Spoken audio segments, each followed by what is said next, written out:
Well, I'm joined now live from Aberdeen by one of the world's best-known oil economists, Professor Alex Kemp of Aberdeen University. Good evening to you. Thank you for joining me. Listening to the two arguments there, where do you put your oil projections?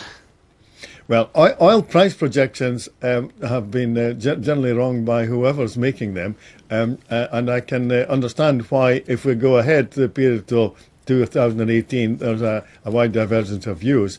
The Office of Budget Responsibility use the forward curve, as we call it, that is futures contracts for their purposes. And so they're saying we're using market signals, which for oil has a fair bit of reduction by 2018, and for gas a big reduction. So that's how they do it.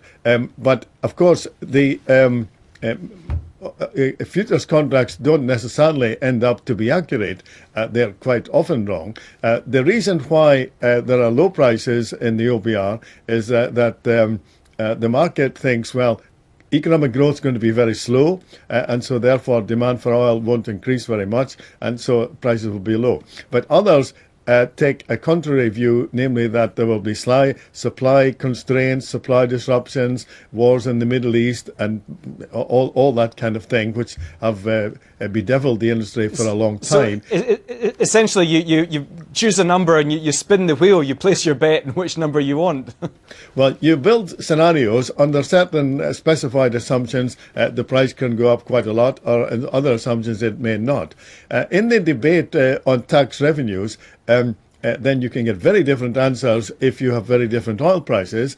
With respect to production, the OBR also took really quite cautious views on that.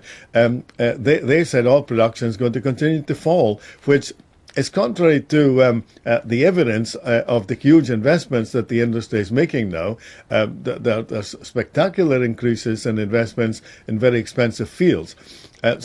There is evidence that production will go up over the next 5-6 years, but there is a problem. The problem is that we've had quite a lot of unplanned shutdowns, and so the Department of Energy production forecasts, which OBR have used, are based on these problems not being resolved. Right. Where a more optimistic view could say we will resolve them. But the third element in the determination of oil tax revenues is something which has been a little bit overlooked, namely that these huge investments are all recoverable costs. They're deductible costs for the taxes in the North Sea, and in the shorter term, that will reduce the tax base a bit. So the OBR are pessimistic on all fronts, and a more balanced view, I think. Let's look at the debt figures, which looked quite almost overly optimistic. Mentioned both to Willie Rennie and John Swinney.